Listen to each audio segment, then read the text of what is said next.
meragukan Allah. Doa kita ragukan sendiri. Ya. Apa yang kita rencanakan, kita ragukan. Apa yang kita prediksi. Tiba-tiba situasi ambruk kayak begini, lalu kita meragukan. Jangan. Allah tetap menjamin. Dengan caranya yang misterinya tidak kita ketahui. Allah menjamin. Dan jaminan Allah tidak pernah bergeser. Innallaha la yukhliful mi'ad. Tidak pernah Allah itu mengingkari janjinya. Begitu kita mulai meragukan, sebenarnya mata hati kita sedang kelilipan. Tahu kelilipan? Kena debu. Kelilipan pedih itu. Lalu tidak bisa memandang dengan jelas. Jadi itu kemudian dot alif. Ramadan alif ulfatuhu. Kelembutan ilahiyah. Ini di bulan suci turun. Ya, mari kita song-song. Setelah alif, nomor 5 ada huruf nun. Tadi ada Ramadan, ro, mim itu tadi belum ya, mim. Ada mim, mim mahabatuhu, cintanya Allah. Turun. Ridho, cinta, jaminan. Kemudian ulfah, kelembutan ilahi. Dan terakhir nun. Nuruhu, cahaya Allah. Ini adalah puncak. Harus kita song-song dengan hati yang seridho-ridhonya kita. Harus kita siapkan seluruh jiwa kita. Kita ini sedang menghadap Allah. Bahwa ada situasi, kondisi seperti ini, oh ya, ini soal yang lain. Nah, jadi ini yang kedua, cara kita diajari oleh Allah sebenarnya. Ayo, aku tanamkan biji ikhlas di dalam hatimu ya, di bulan suci ini. Tapi dengan situasi yang mungkin menurutmu, wahai hambaku, sangat sulit. Padahal yang sulit itu yang makhluk.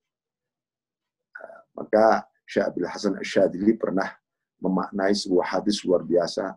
Yassiru wa la tu'assiru. Bikinlah mudah dan jangan bikin sulit. Apa yang dimaksud dengan mudah? Yassiru, maksudnya ajaklah mereka menuju kepada Allah. Karena yang menuju kepada Allah itulah yang disebut mudah. Wala tu'assiru, jangan persulit. Apa yang dimaksud jangan persulit? Jangan kau ajak mereka menuju kepada makhluk oriented. Maksudnya apa? Seluruh aktivitas kemakhlukan kita, interaksi kita dengan sosial kita, alam kita, harus didasari sentuhan-sentuhan ilahiyah dulu.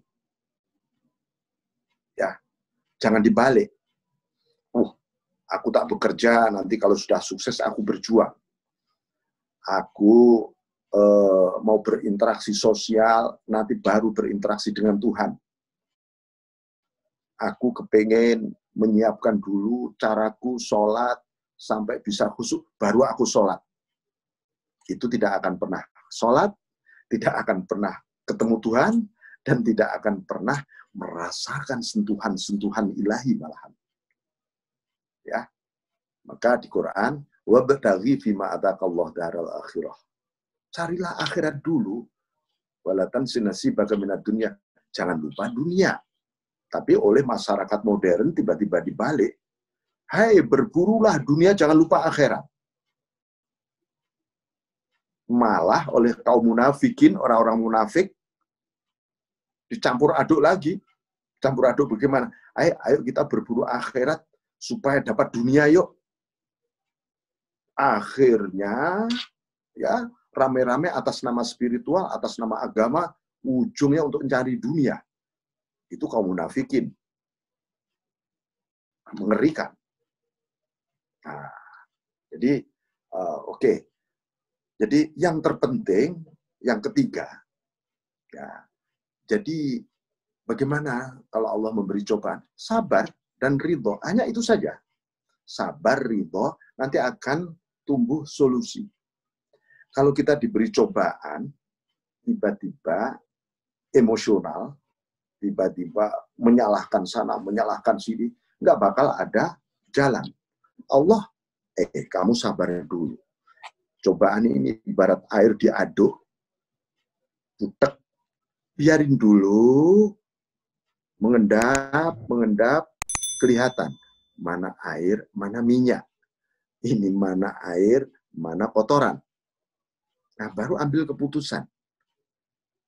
Ya, jangan mudah emosional kita lalu ngambil keputusan. Itu namanya kita mendapatkan kekeruhan saja. Saya kira itu untuk kita berdiskusi pada malam hari ini. Baik, Kiai. Terima kasih banyak. Ini yang menarik, Kiai. Ada pertanyaan juga nih terkait posisi kita ya, Kiai ya. Husnuzon kepada Allah, kemudian bersyukur atas nikmatnya, sampai kemudian yang ketiga ridho dan sabar. Nah, ketika lihat realitas di masyarakat, Kiai, ini mohon izin, mungkin nanti Kiai bisa menyampaikan dan diikuti oleh para ustadz-ustadz yang di kampung-kampung, Kiai. Jadi ketika menyampaikan kepada masyarakat, posisi ridho dan sabar ini agak kesulitan kita, Kiai. Sampai ketika misalnya menyampaikan saat ini tidak Jumat dulu, atau tidak tarawih dulu. Nah, ini seolah-olah masyarakat menentang. Menentang karena mungkin semangat agamanya yang tinggi, Kiai. Mereka justru mengatakan nanti Allah marah. Nah, mungkin Pak Kiai bisa menyampaikan nasihatnya kepada kita-kita. Silahkan Pak Kiai. Baik, jadi begini. Mari kita, ini juga cara Allah memberi pendidikan kepada kita agar kita lebih transformatif dari quantity menuju quality ubudiyah kita. Ya, ubudiyah kita. Salah satu contoh misalnya, kalau di dalam dunia sufi, selama ini mungkin kita beribadah, berburu pahala luar biasa. Lalu kita iktimat pada amal. Mengandalkan amal, mengandalkan kuantiti, bahkan mungkin mengandalkan geruda-geruduk. Nanti lama-lama seperti ramalan Nabi, ini geruda-geruduk, beribadah kelihatannya masjid penuh ini, tapi kualitinya tidak ada. Ini mengerikan malahan. Ya, ini akan mudah dirobohkan umat Islam malahan. Mari kita transformatif. Dari ibadah yang disebut anta'budahu, hendaknya engkau menyembah Allah. Kalau ditanya kenapa engkau menyembahku, oh aku ingin pahala, aku ingin nikmat, aku takut siksa, aku takut neraka. Ayo transformatif menuju ubudiyah. Apa ubudiyah? Antak sudahu, hendaknya engkau menuju Allah. Mau sholat, ya Allah, aku menuju kepadamu. Mau wudhu saja, ya Allah, aku menuju kepadamu. Mau baca Quran, ya Tuhan, aku sedang menuju kepadamu. Coba Anda rasakan ketika Anda sedang menuju dibanding sekedar menyembah. Ini hati ya, hati. Sholatnya tetap, tapi hati merasakan menuju. Antak sudahu. Ini berarti kita sedang mulai islahul bawatin, menata batin, menata iman. Kita kalau ditanya, iman mas? Oh iman Pak. Sejak bayi sudah diadani saya, sudah dikomati telinga saya, sudah syahadat saya. Yakin belum kamu kepada Allah? Kita terdiam, tercekam. Aku sudah yakin belum ya? Saya beriman, tapi diberi cobaan, waduh gak karuan. Mumet kepalanya, pusing. Itu tandanya tidak yakin pada Allah. Itu artinya yang ada di hati kita belum tertata betul. Ayo, ini bulan puasa kita menata di sini. Ya Tuhan, aku puasa ini menuju kepadamu Tuhan. Ya, Rasulullah SAW, sholat taraweh, ya sholat taraweh. Apakah pernah Rasulullah ngajak dulu itu, ayo kita sholat berjamaah? Enggak pernah. Jamaah taraweh itu dimulai pada zaman Sayyidina Umar radhiyallahu anhu. Untuk membangun semangat kebersamaan saja. Pada zaman Nabi sholat tiba-tiba diikuti saja, belakangnya semakin banyak, sampai Nabi khawatir takut jangan-jangan nanti diwajibkan oleh Allah. Kalau begitu berhenti saja, sholat sendiri saja Kanjeng Nabi.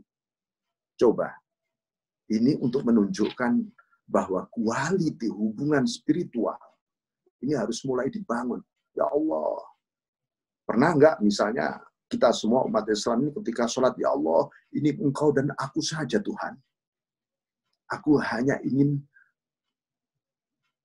di hadapan-Mu, tidak ada yang lain, tidak melihat siapapun. Seakan-akan makhluk itu adalah Anda sendiri. Ayo. Ini, ya. Jadi jangan sampai kita terjebak oleh oke, bahwa ini sebuah situasi seakan-akan memaksa diri. Sekarang pertanyaannya, Anda sholat, Anda paksakan untuk khusyuk, bisa nggak bisa sholat itu khusyuk? Nggak pernah ada di seluruh dunia disurvei, ya, orang yang mengkhusyukkan dirinya ketika sholat nggak bakal khusyuk. Kenapa? Nafsu. Iya. Itu nafsunya khusyuk. Makanya nggak bakal diterima oleh Allah malahan. Ayo, kita menghadap Allah itu dengan hati yang merdeka, yang lega, yang ridho, yang cinta. Iya. Jadi, Oke. Ramadan di tengah wabah COVID-19 ini, momentum naikin ibadah kita dari yang biasanya atau kelihatannya kuantitas menuju kualitas, kira-kira gitu ya, Kiai ya? Nah, boleh salah satu begitu yang harus kita. Nah, ada pertanyaan Kiai, kayak misalnya semalam itu di tarawih pertama atau malam Ramadan pertama, kita diminta untuk baca surat Al-Fatah, misalnya Inna Fatahna Laka Fatham Mubina, kemudian Al-Qadar, dan yang lainnya, bahkan sholat 2 rakaat atau 4 rakaat, sholat sunat mutlak. Apa ini bagian dari tradisi kaum sufi, Kiai, untuk menyambut atau menyongsong bulan Ramadan? Nah, ada hubungannya nggak kira-kira dengan kualitas nanti di bulan Ramadan? Kalau kita melaksanakan misalnya ritual atau tradisi ini.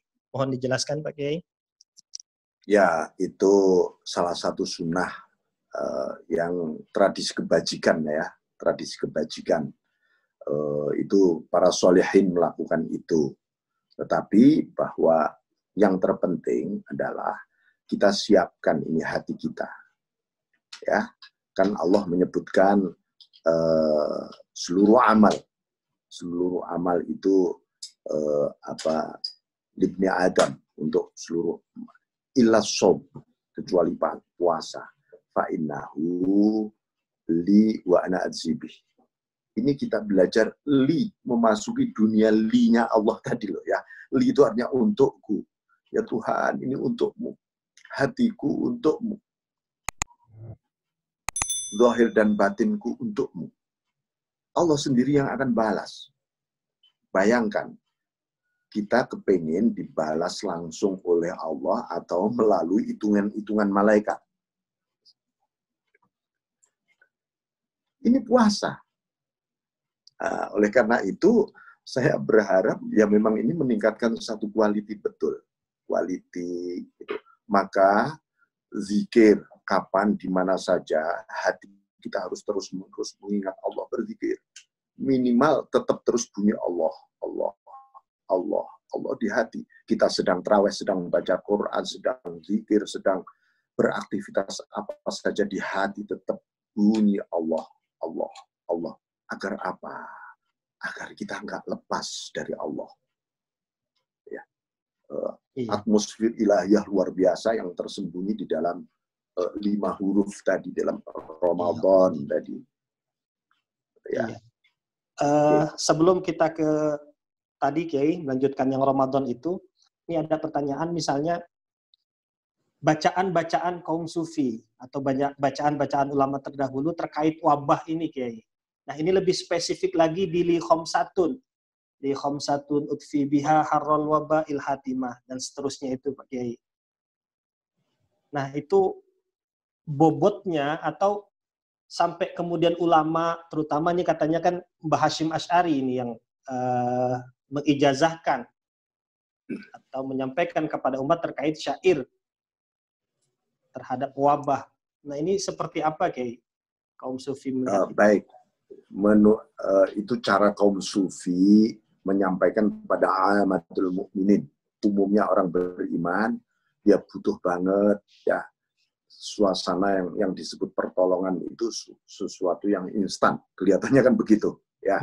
Seperti kisah misalnya ada ahli maksiat berdoa langsung dijabah oleh Allah. Aqdi hajatah, kata Allah kepada para tetap langsung aja kebutuhannya selesaikan. Tapi begitu ada orang soleh bermunajat, berdoa bertahun-tahun, dibiarkan saja oleh Allah sampai malaikat protes kepada Allah, kenapa ini orang ahli maksiat langsung engkau ijabah, engkau beri, tapi orang soleh engkau biarkan. Orang maksiat ini aku sumpah mendengar suaranya, parau suaranya. Tapi orang soleh ini indah sekali. Jadi kira-kira menurut dunia sufi, Anda berdoa kepingin diberi oleh Allah, tapi diusir oleh Allah, atau berdoa menumbuhkan keintiman, ya, dua pecinta yang luar biasa, yang itu sangat indah sekali, dan segalanya akan diberikan oleh Allah. Maka kita harus belajar sabar di sini. Doa li khamsatun utfi biha haral wabai hatimah mustafa mutatu wabnahuma wal fatimah. Silahkan itu dibaca. Ya, tetapi hati kita, ya hati kita itu kan bentuk tawasul ya, doa tawasul kepada Rasulullah, kepada keluarga Kanjeng Nabi, kepada Sayyidina Ali, bahkan orang-orang soleh itu semacam bentuk interaksi munajat.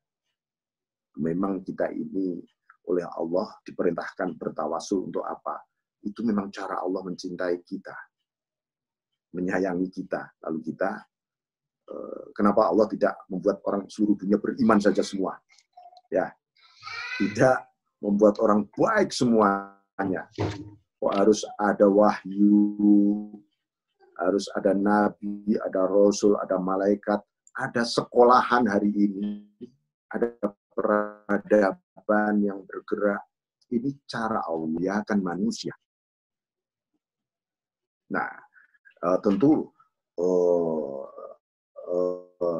saya kira filosofi tawasul ini, ya, dan itu indah sekali. Indah sekali. Semacam sebuah konser yang dahsyat sekali. Nah, itu. Berdoa, tetap berdoa kita kepada Allah. Wong doa itu disebutkan ya di ad-du'a mukhul ibadah. Doa itu intinya ibadah. Maksudnya apa? Kalau orang berdoa, maka sifat-sifat ubudiyah kehambaannya pasti muncul. Apa? Fakir. Sifat fakir pasti muncul. Dzullah hinadina pasti muncul. Kemudian al-dha'fu, lemah pasti muncul. Kemudian al-adzu, tak berdaya muncul. 4 sifat ini adalah yang mendukung sifat kehambaan kita. Sepanjang manusia kehilangan sifat kehambaannya, maka dia akan sulit menjadi Abdullah. Bisa Abdul Hawa, Abdul Dunya, Abdul Khalq, ya, hambanya makhluk, dan seterusnya. Maka oleh Allah diperintah berdoa supaya fana dirimu di hadapanku. Itulah termasuk salah satu cara Allah mendidik hambanya dengan cobaan. Itu cara Allah. Kamu sudah lama nggak berdoa kepadaku. Ayo berdoa. Supaya kamu mengenal kehambaanmu. Sehingga mukhul ibadah. Itu tadi Anda rasakan di balik doa. Oke. Iya, Kiai. Jadi kan Ramadan biasanya itu kan syiarnya penuh, Kiai. Ini kaitannya lagi-lagi dengan hati, mohon izin. Dan terkait juga dengan Ramadan yang Pak Kiai tadi jelaskan. Nah, pertanyaan banyak di masyarakat itu Ramadan tahun ini syiarnya sedikit sekali. Lagi-lagi masjid ditutup, nggak boleh taraweh, jamaah nggak boleh, orang ngabuburit, dilarang kumpul-kumpul. Biasanya ada pembacaan Quran di musola-musola, bahkan sekarang ditiadakan. Ini yang ramai begitu Pak Kiai. Seolah-olah kualitas ini dilihat dari keramaian. Jadi banyak yang belum sadar, sebetulnya dalam kesunyian kita juga mampu meningkatkan kualitas. Nah, saya menyebutnya kalau saya sendiri misalnya, ini iman kaleng-kaleng, Kiai. Iman kaleng-kaleng yang bilang bahwa kualitas ini nggak bisa naik kalau tidak adanya syiar. Nah, ini gimana cara menyampaikan pemahaman ini, Kiai? Satu, harus dibedakan antara syiar yang sesungguhnya dan kebudayaan syiar.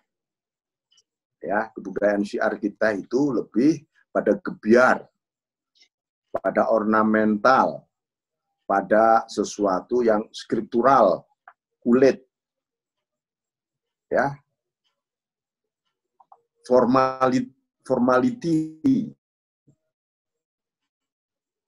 mungkin simbol itu dikira syiar, bukan, ini kebudayaan. Esensi dari syiar fa'inaha min taqwal qulub, dari ketakwaan hati. Itu akan tumbuh dengan sendirinya nanti syiar. Ya. Jadi jangan sampai orang terjebak, oh ini sebenarnya kebudayaan. Sama saja kalau orang melihat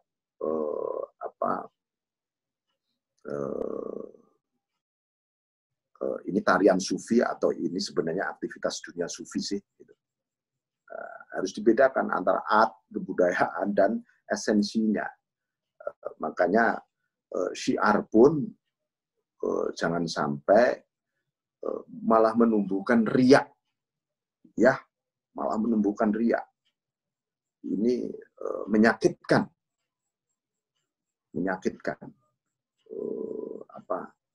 bahwa kita membangun semangat, ya, tetapi bahwa semangat itu harus dimurnikan, artinya begini loh, sebuah busur panah yang akan melontar yang lebih jauh, dia harus ditarik ke belakang lebih jauh. Ini artinya kita sedang ditarik ke belakang untuk menyongsong masa depan yang sesungguhnya. Dan ini saat banyak tantangan, memang tantangan. Umat Islam harus mulai menemukan apa sebenarnya makna di balik peristiwa-peristiwa ini, dan apa yang lebih berat lagi ke depan adalah bagaimana kita menyiapkan pasca situasi ini. Iya, kan saya mengingat istilah sufi adalah jalur sunyi itu Pak Kiai. Ada benarnya ya Kiai ya? Sufi adalah jalur sunyi. Gini, ada istilahnya uzlah fil khalwah, ada uzlah fil jalwah. Iya. Nah, orang mohon izin. Itu... Mohon izin Pak Kiai. Jadi saat ini ketika wabah corona ini orang diminta untuk lockdown. Nah, kaum sufi lah kira-kira yang paling siap menghadapi lockdown ini karena sudah biasa melockdownkan diri. Gitu Kiai. Mohon izin, silakan. Jadi bagi kaum sufi sebenarnya sunyi atau rame sama saja. Ya, makanya ada istilah al-uzlah fil khalwah wal jalwah. Uzlah itu bisa dalam situasi sunyi, bisa dalam situasi ramai. Di tengah keramaian itu maksudnya apa? Bukan di tengah-tengah lalu lalang kendaraan atau situasi interaksi dan seterusnya. Yang dimaksud ramai itu adalah pasti namanya di dunia banyak sekali masalah. Itu namanya ramai. Nah, sunyi tidak ada masalah. Itu sunyi. Bersama Allah itu, apakah dalam sunyi atau dalam ramai, sebenarnya sama saja. Barangkali kita sudah terbiasa bersama Allah dalam kondisi ramai. Oke, hari ini ketika sunyi. Puasa itu juga lebih pada situasi. Dalam 1 tahun, kita harus break 1 bulan untuk khalwah bersama Allah, untuk uzlah dalam situasi seperti ini. Apalagi didukung oleh situasi, tetapi itu adalah konsumsi hati ya, spiritual ini semuanya. Alam pikiran, zahir kita harus tetap mengikuti aturan-aturan ilmu pengetahuan. Jangan sampai kita ngawur. Ngawur itu gimana? Masa kita takut sama corona, takut pada Tuhan dong?